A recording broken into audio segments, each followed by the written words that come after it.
Ildiko Barna. I'm coming from Budapest, and I would like to talk about Hungary, which is, I think, quite interesting in the case of Holocaust education and also in the case of anti-Semitism. First of all, I would like to thank you to invite me to this conference. I'm very honored. And I would like to talk first about some societal issues of how Holocaust perceived by the Hungarian society, and then especially by young people who are studying at universities or in other institutions or working as a part of the workforce. Secondly, I would like to talk about some challenges and aims of Holocaust education, and also some means I already used in my experience as an educator. And finally, I would like to talk a little bit about my experiences as an educator at the University of Eootvoos Loorand University at the Faculty of Social Sciences. So first of all, you could see some figures there, and I will tell it in a detailed form because there is a translation, so I would like the translator to be able to translate what I'm saying and what I'm showing here. This is based on a survey of a Hungarian representative sample, and you can see that there were some different questions concerning the Holocaust and how to talk about the Holocaust, or should we talk about the Holocaust. The first question was asked, the Jews are still talking too much about the Holocaust, and you can see that half of the population said that he or she thinks it's true. You can see a slightly lower percentage, as the orange shows, for young people. I also put the next generation there for a comparison. They were the ones who a little bit were socialized during the socialist era. So the second one, so many years after the persecution of the Jews, the subject ought to be taken off the agenda, and you see quite the same proportions. And what is important now for us, that there was the statement, more should be thought about Jewish persecution in schools, so it can never happen again. And as you can see here, there is a huge drop in the case of the young people. Compared to the whole population, where half of them says that it's true, only 40% of these people say that they think it's true. And also, the last one, we must keep the memory of the persecution of the Jews alive. It's quite the same as the whole population. Now let's go to a more extreme phenomenon, the soft and hardcore denial of the Holocaust. And of course, I'm borrowing this from Deborah Lipstadt. So 39% of the Hungarian population said that the Jews even tried to draw advantages of their persecution, while 33% of those from the young generation. 19% says that the number of Jewish victims was much lower than what is usually claimed. 15% of young people still thinks that. A large part of the horrors were invented by the Jews after the event. 14% thinks that. And we are going to the extreme hardcore Holocaust denial. There weren't even any gas chambers in the concentration camp. And almost 1/10 of the population think that. And what is also very interesting, that in the statements which are not so hard, they say, a lot of people say that they don't know, which, I would suspect it's a kind of, not a strong stance on this important thing. So what are the challenges now in Holocaust education? A lot of them we already talked about. The first is that Holocaust becomes a history. So as we say, the time is passing. There are generations at universities for whom this is just as history as the Middle Age. So something which is really getting very far. The other thing we've talked a lot about, that the last survivors are passing away. And there is a new generation came into universities, So for them, the relevance of the Holocaust is diminishing. So we need to use and try to find new points where they can relate to this horrible event, process of events. Also, there are new educational forms I think we should use. This is a digitized young generation. They need a lot of inputs all the time. It's very hard to motivate them, but once you motivate them, you can really keep that up. But you need very, very different forms of education, as I think, and as I experienced. And also, the reframing of Holocaust education, for example, as part of human rights education, also raised the question how to keep the distinctiveness of Holocaust. So what are the aims? I don't think that the aim should be to abolish all kinds of prejudices, because it's really impossible.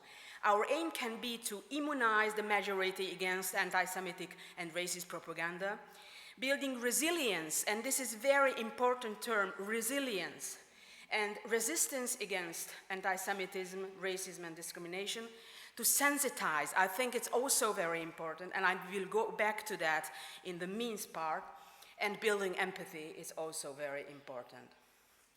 So what I use a lot in Holocaust education, this is affective education. I really think that education has to go beyond just promoting academic knowledge. And really, as the world is changing, and knowledge is everywhere, knowledge is not as important anymore as it was before. What we can teach people and what we can really have people feel the things. So I think it's also very important to have affecting them. On the levels of the individuals, it means that we are working with their feelings, with their attitudes. We are not standing like this and telling them all the textbook says. It's easy to get from any source other than a classroom. What is the levels of a group? I think in a group we should use this kind of interactions between the group, to use how the group was formed. For example, at my university, I usually teach international students. So they are coming from very different countries, and it can be very well used in education. They're having very different experiences in life. They are coming from different cultures, so it can be very well used. And also, of course, we need an institution which has a good ethics on that, and which has a good climate, which helps us to carry on our job as educators. So what are the further means we can use? I found it very important, and I also use it. I'm not teaching just about the Holocaust. I'm always teaching about Jewish history, as you told us. I'm talking about Judaism a lot. They don't know anything about Judaism, and they are really fascinated by this world, and they are understanding more that how this whole horrible events really affected people on that very emotional level. They can really connect to this very well, and they are really fascinated by Judaism. I'm always teaching the history of Holocaust. So I would like to show them that it wasn't just coming from like that. It is the longest prevailing discrimination and prejudice in the world. And I always like to make connections with the different forms of anti-Semitism. I'm also using a lot the micro-historical approach. So I think we need named individuals, and also we need testimonies. They are really touched by testimonies. So when a person telling that it's happened to me, not to the mass, not to others, but to me, that really affect them, and they are really, it's getting into their guts, and I really experience it a lot.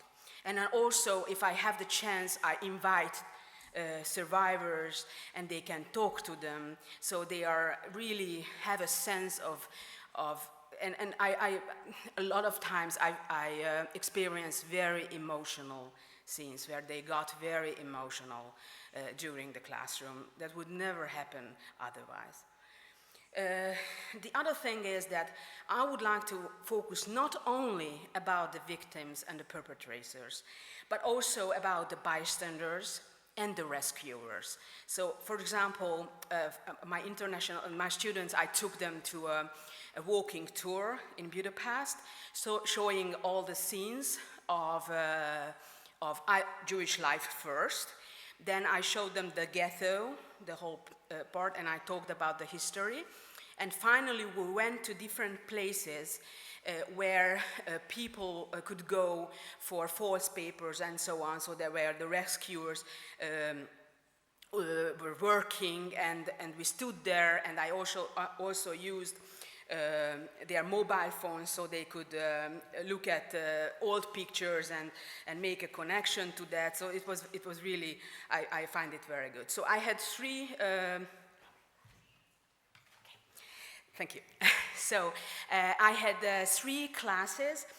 One was a course on hate crimes, but it was very interesting because I taught at the National University of Public Service for future police officers.